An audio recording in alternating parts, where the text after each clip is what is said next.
नमस्कार, मैं अमित पांडे ज्योतिषी स्वागत करता हूं अपने YouTube चैनल पर। आज हम बात करेंगे एक ऐसे पर्व के बारे में, एक ऐसे त्यौहार के बारे में जब आप कोई कार्य करें तो कभी नष्ट ही ना हो। अच्छा या बुरा जो कुछ भी आप करते हैं उसका कभी क्षय नहीं हो, अर्थात तो कभी मिटता नहीं है, कभी नष्ट नहीं होता है। यह पर्व है अक्षय नवमी। अक्षय नवमी अर्थात कार्तिक मास के शुक्ल पक्ष की नवमी तिथि, जिसे अक्षय नवमी कहा जाता है। साल 2025 में यह अक्षय नवमी का व्रत 31 अक्टूबर 2025 को होने जा रहा है। अक्षय नवमी के जो पूजन का शुभ मुहूर्त है वो सुबह के समय है 6:32 से लेकर के 10:03 सुबह तक।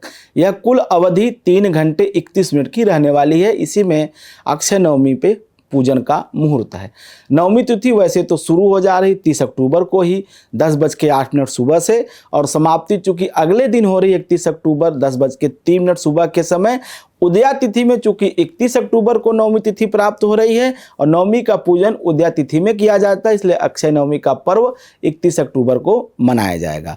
अक्षय नवमी को एक और नाम से जाना जाता है जिसको आंवला नवमी भी कहते हैं, क्योंकि आंवले के वृक्ष के नीचे पूजन किया जाता है, आंवले के वृक्ष का पूजन किया जाता है, इसलिए इस अक्षय नवमी को आंवला नवमी भी कहते हैं। अक्षय नवमी की पूजा विधि क्या है यह बता देता हूं आपको। आंवले के वृक्ष के सामने पूर्व दिशा की ओर आप मुंह करके बैठ जाइए।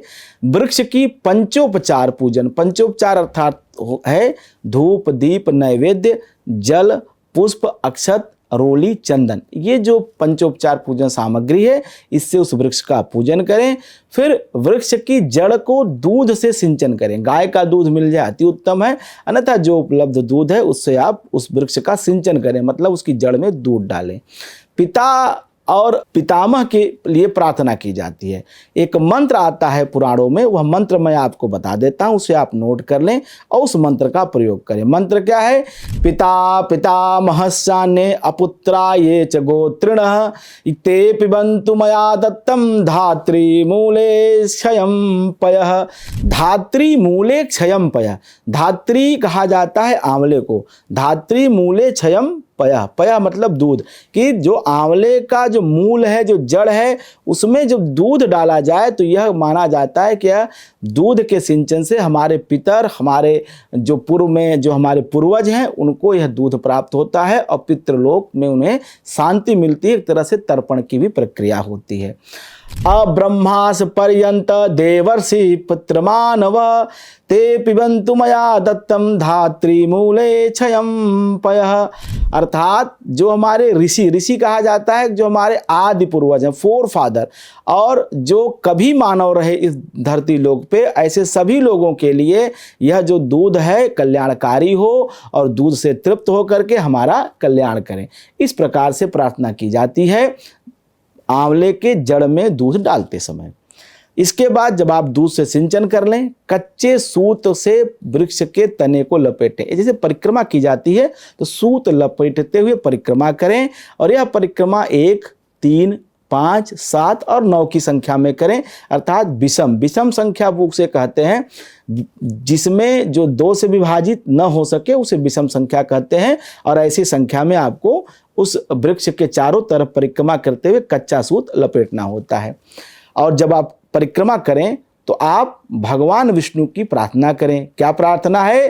दामोदर निवासाय धात्रे दिव्य नमो नमः, सूत्रेणान वग्नामि धात्री देवी नमोस्तुते।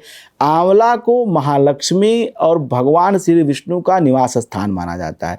कहीं कहीं शास्त्रों में आंवले को महालक्ष्मी का ही स्वरूप माना जाता है और दामोदर अर्थात श्री विष्णु का वह वास स्थान माना जाता है।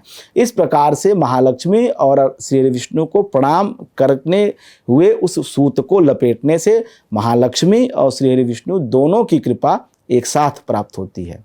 सूत लपेटने के बाद घी और कपूर से आरती करें उस आंवले के वृक्ष की और परिक्रमा करें। परिक्रमा जो किया जाता है, यानी कानि पापानि जन्मांतर कृतानि च तान सर्वान् नश्यन्ति प्रदक्षिणा पदे पदे। यह प्रदक्षिणा का मंत्र जरूरी नहीं है मंत्र आप बोलें, लेकिन प्रदक्षिणा परिक्रमा आप जरूर करें और फिर साष्टांग लेट करके उस वृक्ष को प्रणाम करें। अक्षय नवमी के दिन संध्या काल में आंवले के पेड़ के नीचे भोजन भी बनाया जाता है। यह भोजन आप 30 अक्टूबर को भी बना सकते हैं, चूंकि नवमी उस तिथि में है तो सायंकाल के समय 30 अक्टूबर और 31 अक्टूबर दोनों दिन आप कर सकते हैं। इसमें आप परहेज न करें। 30 अक्टूबर को भी नवमी तिथि सायंकाल प्रदोष काल में है तो 30 अक्टूबर को आप वहां शाम के समय अपने परिवार के साथ, अपने परिजन के साथ दिव्य जो भोजन पसंद हो वो बनाएं, लेकिन प्रयास करें कि वह भोजन बिना लहसुन प्याज के हो, शाकाहारी हो, वही भोजन बनाएं जो भोग लगाया जा सके नारायण को, और वहां बैठ करके साथ में आनंद के साथ उस भोजन को ग्रहण करें तो निश्चित रूप से स्वास्थ्यकारी होता है। कार्तिक का महीना चल रहा है, सब प्रकार से सुख को देने वाला होता है। हमारा शास्त्र कहता है कि भोजन करते समय थाली में आंवले का पत्ता अगर गिर जाए तो निश्चित रूप से यह आपके मनोरथ को सिद्ध करने वाला होता है। बड़ा शुभ संकेत प्रकृति स्वयं यह संकेत देती है कि आप पूरे वर्ष पर्यंत स्वस्थ रहेंगे, कोई बीमारी नहीं होगी, और कहीं कहीं इस प्रक्रिया से आपको आर्थिक उन्नति माना जाता है। और शास्त्रों में इसका पूर्व में नाम कुष्मांड नवमी कहा जाता था। अब चूंकि यह परंपरा नहीं है उनके पूजन की, केवल नवरात्र के दिनों में कुष्मांडा देवी की पूजा की जाती है, लेकिन इसे कुष्मांड नवमी भी कहा जाता है क्योंकि माँ कुष्मांडा इसी दिन प्रकट हुई थी, अक्षय नवमी के ही दिन। इसीलिए उन्होंने संसार की समस्त ऊर्जा को, समस्त उष्मा को अपने गर्भ में धारण किया हुआ है। ऐसे में कहीं न कहीं आप माँ कुष्मांडा को, माँ दुर्गा की भी पूजा कर सकते हैं। अक्षय नवमी के दिन पितरों के निमित्त आप यथाशक्ति दान कर सकते हैं। अगर आपकी कुंडली में पितृदोष है तो पितृदोष के निवारण के लिए अक्षय नवमी के दिन यथाशक्ति कंबल, वस्त्र, अनाज इत्यादि का दान करें। अक्षय नवमी के दिन आंवले का फल या उसकी पत्ती घर लाएं, आंवले का सेवन करें तो निश्चित रूप से यह भी आपके यश और धन को बढ़ाने वाला होता है। आंवले के पेड़ के नीचे ब्रह्मा जी, बीज में विष्णु जी और तने में महेश जी निवास करते हैं। इसलिए इस दिन कुंवारी लड़कियां अगर व्रत रखती हैं तो उनका विवाह, और विद्यार्थी विद्या की प्राप्ति के लिए अगर अक्षय नवमी का व्रत करते हैं तो उनके मनोरथ की सिद्धि होती है। दाम्पत्य जीवन में कोई कटुता है, कोई समस्या है तो उसके भी दूर करने के लिए यदि पति पत्नी बैठ करके आंवले का पूजन करते हैं तो वह भी समस्या दूर होती है और बीच में मिठास पैदा होती है। जिस तरह पेड़ में सूत लपेटा जाता है उसी तरह से रिश्ते भी एक दूसरे से बंध जाते हैं। अक्षय नवमी को गाय, जमीन, हिरन, सोना, वस्त्र, आभूषण ये तमाम वस्तुएं दान करने की प्राचीन परंपरा रही है, और यह दान करने से ब्रह्म हत्या जैसे महापाप भी नष्ट हो जाते हैं। अर्थात सब प्रकार से मंगल को देने वाली यह धात्री नवमी, अक्षय नवमी, आंवला नवमी कही जाती है। कुल मिलाकर के दो बातों के लिए यह अक्षय नवमी आज वर्तमान भौतिक जगत में बहुत महत्वपूर्ण है। पहला, महालक्ष्मी और दामोदर अर्थात श्री विष्णु के पूजन के लिए, क्योंकि आंवले को महालक्ष्मी का ही स्वरूप माना जाता है, उसका पूजन किया जाता है। दूसरा, यह अक्षय नवमी अर्थात आप जो कोई पूजा पाठ मंत्र उच्चारण करते हैं उसका कभी विनाश नहीं होता है, वह सदैव आपके साथ रहता है और वह उसका फल पुण्य जो भी आपको जरूर प्राप्त होता है।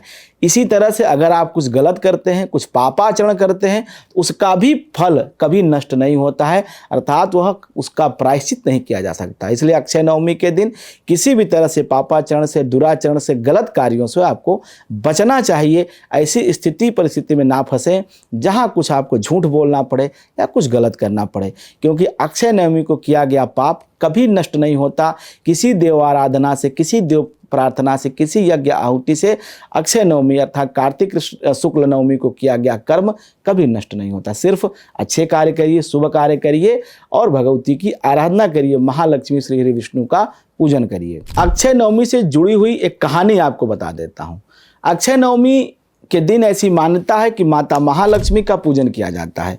माता महालक्ष्मी कथा के अनुसार तीर्थाटन पर निकली तो रास्ते में उनकी इच्छा हुई कि भगवान विष्णु और शिव की पूजा की जाए। देवी लक्ष्मी उस समय सोचने लगी कि एकमात्र चीज क्या हो सकती है जिससे भगवान विष्णु और शिव जी को दोनों पसंद करते हों।